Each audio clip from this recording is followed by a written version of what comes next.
또 간음하지 말라 하였다는 것을 너희가 들었으나 나는 너희에게 이르노니 음욕을 품고 여자를 보는 자마다 마음에 이미 간음하였느니라. 만일 네 오른 눈이 너로 실족하게 하거든 빼어 내버리라. 내 백체 중 하나가 없어지고 온 몸이 지옥에 던져지지 않는 것이 유익하며 또한 만일 내 오른손이 너로 실족하게 하거든 찍어 내버리라. 내 백체 중 하나가 없어지고 온 몸이 지옥에 던져지지 않는 것이 유익하니라. 또 일러스되 누구든지 아내를 버리려거든 이혼 증서를 줄 것이라 하였으나 나는 너희에게 이르노니 누구든지 음행한 이유 없이 아내를 버리면 이는 그로 간음하게 하며 또 누구든지 버림받은 여자에게 장가드는 자도 간음함이니라. 또 옛사람에게 말한 바 헛맹세를 하지 말고 내 맹세한 것을 주께 지키라 하였다는 것을 너희가 들었으나 나는 너희에게 이르노니 도무지 맹세하지 말지니 하늘로도 하지 말라. 이는 하나님의 보좌이며 땅으로도 하지 말라. 이는 하나님의 발등상이며 예루살렘으로도 하지 말라. 이는 큰 임금의 성이며 내 머리로도 하지 말라. 이는 네가 한 터럭도 희고 검게 할 수 없음이라. 오직 너희 말은 옳다 옳다 아니라 아니라 하라. 이에서 지나는 것은 악으로부터 나느니라. 또 눈은 눈으로 이는 이로 갚으라 하였다는 것을 너희가 들었으나 나는 너희에게 이르노니 악한 자를 대적하지 말라. 누구든지 내 오른편 뺨을 치거든 왼편도 돌려대면 또 너를 고발하여 속옷을 가지고자 하는 자에게 겉옷까지도 가지게 하며 또 누구든지 너로 억지로 오리를 가게 하거든 그 사람과 심리를 동행하고 내게 구하는 자에게 주며 내게 꾸고자 하는 자에게 거절하지 말라. 또 내 이웃을 사랑하고 내 원수를 미워하라 하였다는 것을 너희가 들었으나 나는 너희에게 이르노니 너희 원수를 사랑하며 너희를 박해하는 자를 위하여 기도하라. 이같이 한즉 하늘에 계신 너희 아버지의 아들이 되리니 이는 하나님이 그 해를 악인과 선인에게 비추시며 비를 의로운 자와 불의한 자에게 내려주심이라. 너희가 너희를 사랑하는 자를 사랑하면 무슨 상이 있으리요? 세리도 이같이 아니하느냐? 또 너희가 너희 형제에게만 무난하면 남보다 더하는 것이 무엇이냐? 이방인들도 이같이 아니하느냐? 그러므로 하늘에 계신 너희 아버지의 온전하심과 같이 너희도 온전하라. 새벽을 깨어나오신 여러분에게 하늘의 은혜와 풍성한 복이 함께 하시기를 바랍니다. 하루하루의 삶이 하나님의 도우심과 은혜 가운데서 평강하시기를 바라겠습니다. 오늘 말씀 마태복음 5장 27절로 원래는 37절까지이지만 또 내일 새벽 기도가 없는 관계로 48절까지 말씀 이렇게 보았습니다. 오늘 말씀은 어제 이어서 구약 율법에서는 이렇게 말하지만 나는 오늘 너희에게 이렇게 말한다 하는 오반제에 이어지는 그런 말씀입니다. 27절 이하의 말씀에서는 간음하지 말라고 하는 것과 아내를 버리지 마라 하는 말씀, 33절 이하에서는 맹세하지 마라, 하늘로도 땅으로도 성으로도 뭘로도 하지 마라, 또 38절 이하에서는 악한 자를 대적하지 마라, 오른편 뺨을 치거든 왼편도 돌려대라. 또 43절 이하에서는 원수를 미워하라 하였으나 나는 너희에게 말한다. 원수를 사랑하고 그를 위해서 오히려 축복하라. 이렇게 말씀하고 있습니다. 어떻게 보면 어제 말씀드린 것처럼 과연 이것이 우리가 실천 가능한 것들인가, 우리가 과연 이 세상 살아가면서 우리가 지켜낼 수 있는 말씀들인가, 이런 의구심들을 스스로 가질 수 있겠습니다만은 우리가 어쨌거나 주님께서 말씀하신 것들이고 이것이 우리가 성도로서 감당해야 될 중요한 신앙적 자세라고 한다면 또 오늘 마지막 절에 있는 말씀처럼 하늘 아버지의 온전하심과 같이 너희도 온전하라고 하는 말씀을 기억하면 우리가 늘 묵상하고 말씀 안에서 내 자신을 비춰보면서 우리 스스로를 다듬어 가야 될 필요가 있다, 이런 말씀드리고 싶습니다. 간음하지 말라 했다는 것은 너희가 들었으나 나는 너희에게 이르노니 음욕을 품고 여자를 보는 자마다 이미 마음에 간음하였다 하는 말씀입니다. 살인하지 말라 하는 말을 들었으나 살인하지 말라고 하는 말은 실제로 사람을 죽여서 어떤 결과적으로 한 사람의 생명이 끝나서 살인하는 것이 아니라 오늘 주님께서 보시는 것은 그 마음을 보신다는 거예요. 이미 그래서 마음속에 내가 저 사람을 죽여야겠다라고 하는 그 마음을 가졌을 때 이미 그 사람을 살인하는 것처럼 살인자가 된 것처럼 오늘 말씀에서도 내가 한 여자를 지나가는 여자를 보면서 내가 저 여자를 범해야 되겠다. 내가 저 여자를 탐해야 되겠다라고 하는 마음을 먹으면 이미 그는 가늠한 자다. 이렇게 말씀하고 있는 것입니다. 사회적으로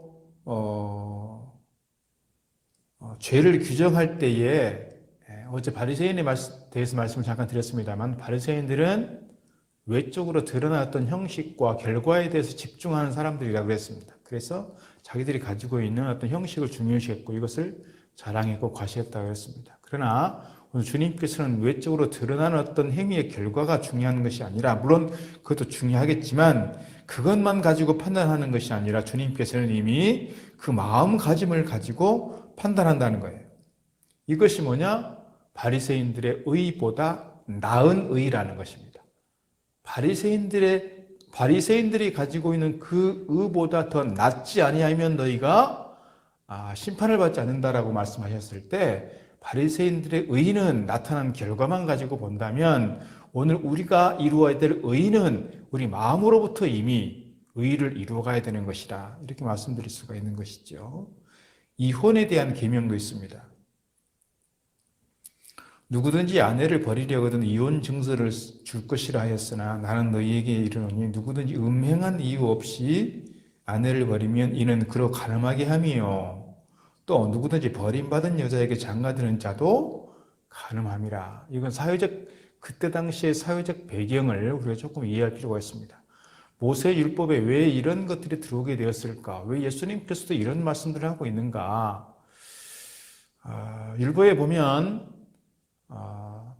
그 남자에게 수치가 될 만한 일이 있을 때 여자를 내보내라고 되어 있습니다. 여자에게 이혼 증서를 써서 내주라는 거예요. 이혼 증서를 써서 주라는 얘기는 뭐냐면 사회적으로 그 여성에 대해서 보장해 주라는 것입니다. 공식적으로 이혼 증서를 써서 내보내지 않는 여자, 그리고 그런 남자가 공식적으로 이혼하지 않는 남자가 서로 나중에 혹 부부로 만나게 되었을 때는 뭐예요? 법적으로 이 사람들은 가늠하게 되는 것이고 법적 처벌의 대상이 된다는 점에서 이혼 증서를 써줄 필요가 있다라고 하는 것이고요. 구약 시대에 특별히 유대인 바리새파 중에서 유명한 두 학파가 있습니다. 샴마이 학파와 힐렐 학파가 있는데요. 샴마이 학파에서는 이 수치를 당하게 한다는 것이라고 말할 때 이 수치를 뭐냐? 수치에 해당하는 게 뭐냐? 오늘 예수님께서 말씀하고 있는 것처럼 음행하는 것 외에는 수치를 당할 게 없다. 이렇게 보는 겁니다. 그러나 힐렐 학파에서는 남성들을 부끄럽게 하는, 남성들을 수치스럽게 하는 것이 음행만이 아니라 다른 것들도 조금 있다는 거예요. 예를 들면 남편을 좀 불쾌하게 했다든지 뭐 이런 거예요. 그래서 오히려 힐렐 학파에서는 조금 더 포괄적으로 이 부분을 해석하고 있는 걸 볼 수가 있습니다. 기준은 누구에게 있느냐? 기준은 되게 남성 위에 있다는 것이죠. 남성 중심적 사고에 있다는 것입니다. 우리나라에도 조선시대에 칠거지약이라는 게 있었습니다. 지금도 그 칠거지약의 전통을 가지고 이렇게 이혼을 시키지만 이런 부모들이 계시죠. 어르신들이. 아직도 그 악습으로부터 자유롭지 못하는 그런 모습들이라고 생각할 수 있습니다. 그 칠거지약이라는 게 뭐냐면 만약에 여자가 아이를 낳지 못하면, 여자가 시부모를 제대로 공경하지 않은 게 아니라 모시지 않으면 이거예요. 그리고 음행하면, 그리고 도둑질을 하면, 그리고 말이 많으면 이런 거예요. 말이 많으면. 그리고 또 뭐가 있냐면 나쁜 병이 있으면, 그리고 질투가 심하면 이런 것들입니다. 이런 게 이제 시댁에서 눈에 보이게 되면 내보낼 수 있다. 수박당한다 이런 거죠. 어떻게 보면 이 모든 것들이 누구 중심이냐? 남성 중심으로 되어 있습니다. 가부장적 사회 구조를 그대로 반영하는 것입니다. 어떻게 보면 오늘 본문에 나오는 아내에 대해서 자꾸 얘기하는 것도 남편에 대해서는 얘기하지 않잖아요. 아내에 대해서 자꾸 얘기하는 건데 이 부분도 사실은 남성 중심의 지극히 가부장적인 그런 사회적 배경을 갖고 있다, 이렇게 말씀드릴 수가 있을 것입니다. 그런 부분에 있어서 오늘 주님께서는 뭐예요? 음행한 연고가 아니면 내보낼 수 없다.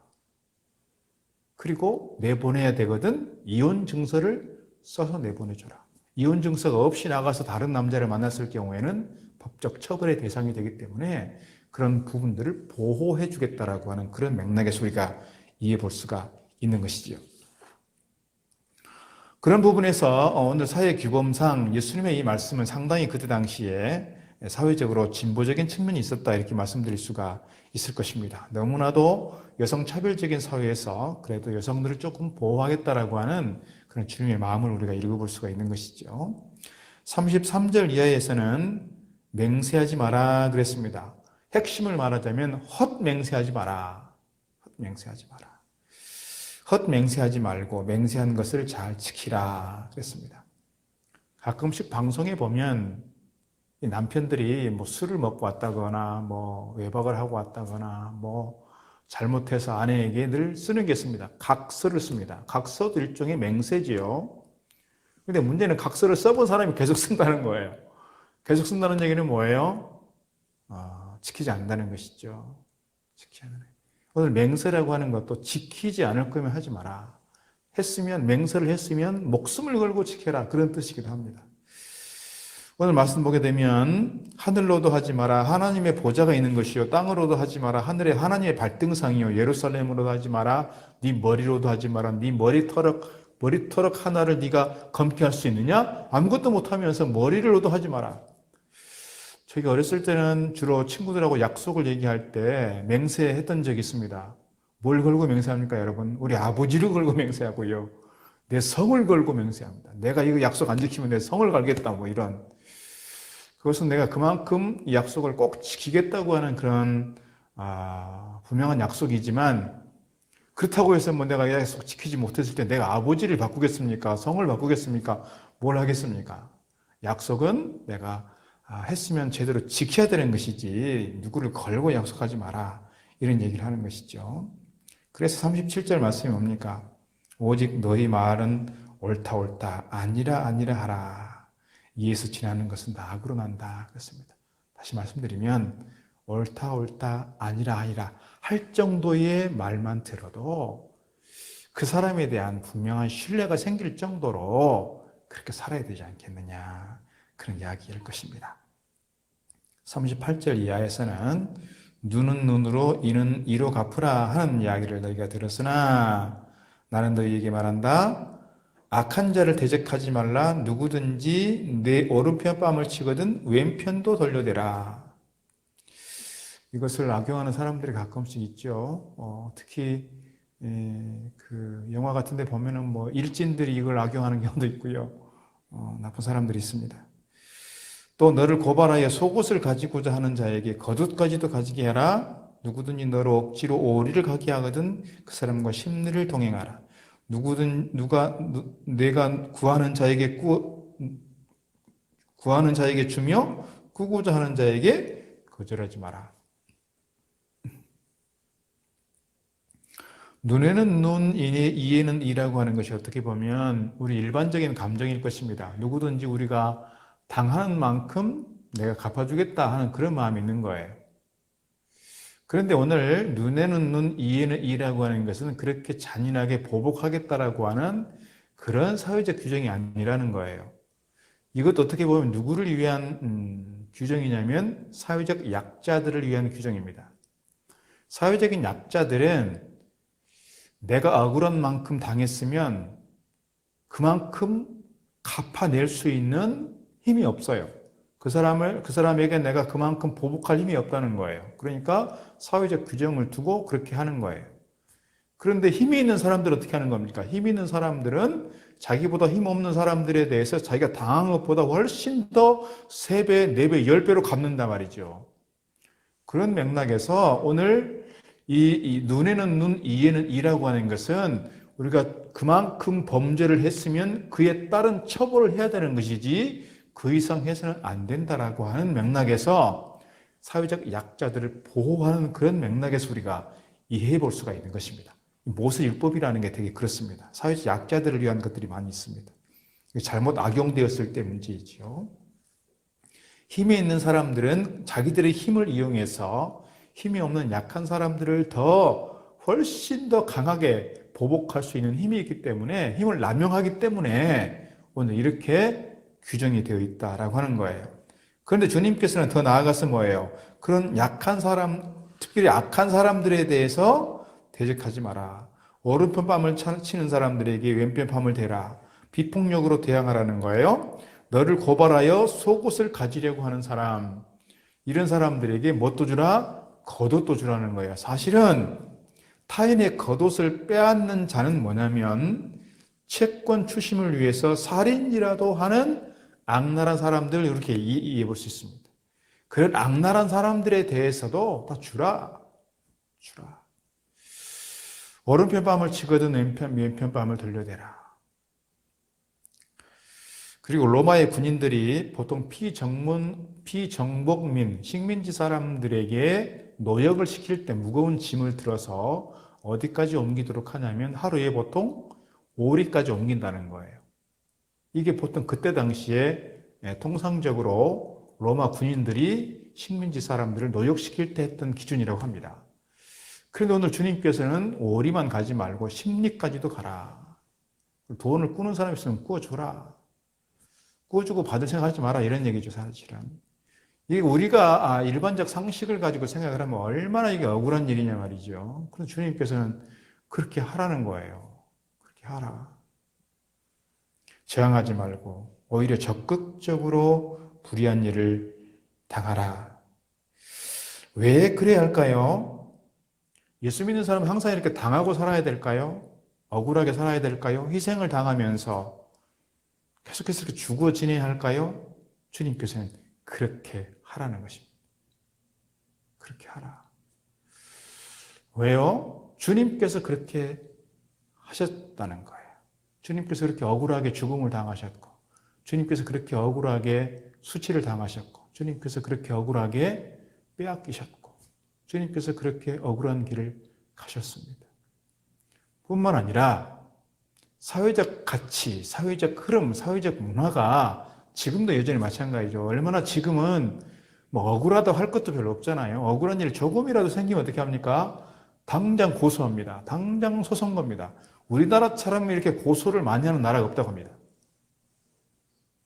이렇게 고소가 보편화되어 있는 사회 속에서 우리가 세상 사람들과 조금 다르다라고 하는 것은, 바리새인들과 조금 다르게 살 수 있다고 하는 것은 그런 억울한 것 같지만, 그러나 그럼에도 불구하고 그 가운데 나를 희생하고 나를 속죄 제물로 드리는 것처럼 그렇게 헌신하고 희생할 수 있을 때 내가 그리스도인이라고 하는, 내가 성도라고 하는, 내가 하나님의 거룩한 자녀라고 하는 그런 존재감이 드러날 수 있다는 거예요. 세상의 문화는 그렇지 않지만, 세상의 사람들은 눈에는 눈으로, 이에는 이로, 왼편 뺨을 돌리면 나도 똑같이 오른편 뺨을 치려고 하고 이렇게 사는 것이 마땅하지만 성도는 그렇지 않다는 거예요. 이것이 무엇이냐? 주님의 사랑이고, 주님의 사랑이 없이는 과연 이루어질 수 없는 그런 중요한 주제다, 이런 얘기입니다. 이렇게 살 때 그리스도인들이 세상에 신선한 충격을 줄 수 있다라고 하는 거예요. 어떻게 보면 세상의 보편적 가치가 지배하고 있는 세상을 살아가면서 정말 주님의 말씀을 기억하고 세상과 다른 가치, 세상과 다른 방식, 세상과 다른 문화를 가지고 살아가는 것, 이것이 어떻게 보면 우리가 오늘 이 시대에 살아가야 될 성도로서의 지혜로운 삶의 방식이라고 말씀드릴 수가 있을 것입니다. 조금만 내가 억울한 일을 당하고, 조금만 내가 욕을 먹고, 조금만 내가 희생을 당하고, 그렇게 되면 나도 모르게 막 푹 떨게 되고, 나도 모르게 몸서리 쳐지고, 나도 모르게 밤에 한숨도 못 자고, 이것이 오늘 나의 모습은 아니냐는 거예요. 오늘 나의 모습은. 그러나 오늘 주님께서 보여주는 것처럼 오늘 그런 가운데 있어도 내 마음이 자유로울 수 있고, 내 마음이 평안할 수 있는 것은 주님께서 그렇게 가셨고 주님께서 그렇게 사셨고 주님께서 그렇게 보여주셨기 때문입니다. 43절 마지막 보게 되면 원수를 어떻게 대해야 되는지를 보여주고 있습니다. 이웃을 사랑하고, 이것은 이웃을 사랑하고는 뭐냐면 나에게 잘해주는 사람, 나를 선대해주는 사람, 나를 사랑해주는 사람, 나에게 호의를 베풀어주는 사람, 이런 사람들은 사랑하고, 뭡니까? 이웃을, 원수를 미워하라. 나에게 못되게 하는 사람, 나를 미워하는 사람, 나에게 늘 질투심을 가지고 있는 사람, 나에게 늘 피해를 주는 사람, 이런 사람들을 미워하라. 이것이 율법이라는 것입니다. 그러나 주님께서는 그렇게 하면 이방 사람들과 다를 게 뭐 있느냐? 그렇게 하는 것은 세리들, 너희들이 그렇게 원수처럼 생각하고 너희들이 죄인 취급하고 있는 저 세리들도 똑같이 하고 있지 않느냐? 이것을 뛰어넘기 위해서 어떻게 하라는 거예요? 나에게 잘해주는 사람들만이 아니라 나에게 잘 못해주는 그 사람들조차도 사랑하고 그 사람들을 미워하지 않고 오히려 그 사람들에게 축복하는 것, 이것이 성도로서 그리스도인으로서 마땅히 해야 될 중요한 삶의 요소다라는 거예요.